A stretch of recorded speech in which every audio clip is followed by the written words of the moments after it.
Ndëruar kryetore, të nderuar deputet, Partia Demokratike e Kosovës edhe në diskutimin paraprak këtu në Parlament i ka dhënë drejtet e veta në kuptim profesional, teknik, po edhe reflektimit në rrugave që ka posë buxheti.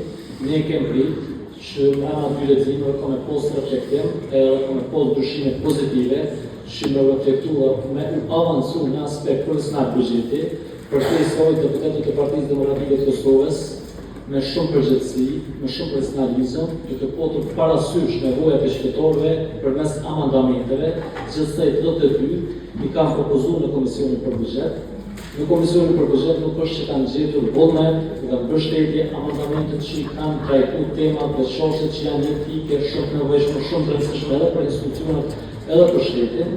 Gjithashtu është edhe amandamenti për shtritin shtesë të mbështetjes financiare për të akuzuarit qytetarët në tokë nuk është që ta gjetur mbështetje, andaj me emër të Partisë Demokratike të Kosovës, përkatësisht deputetët e Partisë Demokratike të Kosovës, ne i tërheqëm të gjitha amandamentet dhe nuk e mbështetum këtë buxhet që nuk i reflekton as përbomjen e qeverisë, nuk është dokument profesional për te soi, po shumë defekte edhe për vitin 2026, mirë po do të jetë dëmshëm edhe për vitet pasuese, si rezultat të mungesës kompetencës të përgatitjes profesionale. Faleminderit shumë.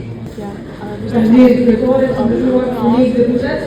Ne si grup parlamentar kemi paraqitur 21 amendamente për projektin e ligjit për buxhetin 2026. Dhe nga këto 21 amendamente nuk kanë kaluar përmes komisioneve dhe gjithsesi komisionit për buxhet. Andaj me këtë rast ne ju bëjmë thirrje që t'i bëni amendamentet tona në votim në Parlament, me që besojmë thellësisht që amendamentet tona adresojnë probleme reale të qytetarëve, kanë të bëjnë me arsimin, kanë të bëjnë me shëndetësinë, kanë të bëjnë me investime kapitale, kanë të bëjnë me rrjetet e digitalizimit dhe të energjisë. Andaj ju bëjmë thirrje që t'i bëni në votim në program. Përndryshe, buxhetin nuk të votojmë si të tillë nuk e përfaqësojmë. Të nderuar kryetore, të nderuar kryeministër, të nderuar kabinet servitor, të nderuar deputet, në emër të grupit politik, ashtu siç kemi dhënë mendimin tonë për në rishikimin e parë, është e njëjtë edhe për rishikimin e dytë, ne do ta mbështesim projektin për buxhet edhe në rishikim të buxhetit bazuar në grupin multietnik që është divers dhe vim të komunitetet të ndryshme, pastaj ne do t'i paraqesim kërkesat tona në rishikim të buxhetit. Faleminderit kryetore, të nderuar deputet të Republikës së Kosovës, kryeministër, kabinet qeverisor. Për buxhetin kemi folur në sesionin e kaluar dhe nuk dua të ndalem këtu, mirëpo qytetarët e Kosovës duhet t'ju them dy porosi që ka grupi parlamentar i Aleancës Parlamentare e Kosovës. E para, ashtu siç u ka thënë në seancën e diskutimit në lexim të parë për këtë buxhet. Ky është buxhet i cili është përgatitur tetor edhe ky buxhet është provizor.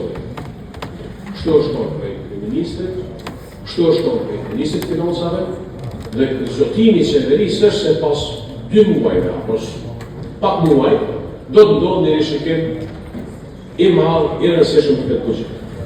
Mbi me këtë, Aleanca Parlamentare e Kosovës në kuadër të 86 amendamenteve që ky kuvend ju i keni bërë në Komisionin për Buxhet, ne i kemi nga ta i kemi 14 amendamente për shkak se s'ka logjik një buxhet i cili hyn këtë vit mos me pas asnjë amendament. Amendamentet janë kryesisht të lidhura me sektorin e sigurisë apo të cilat dojnë mbështesje policinë, ushtrinë, dhe disa investimeve kapitale që lidhen me komunat ku ne udhëheqim me projektin e autostradës së Durrësit.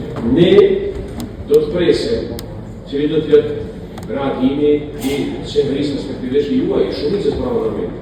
Në qoftë se edhe kësaj here nuk do të kalojmë në seancë asnjë amendament i Aleancës Parlamentare e Kosovës i krejt ushtrimi, edhe i leximit parë, edhe i procesit të shkurtimit të afateve për diskutimin e amendamenteve që i kemi bërë në seancë, ka qenë një mashtrim.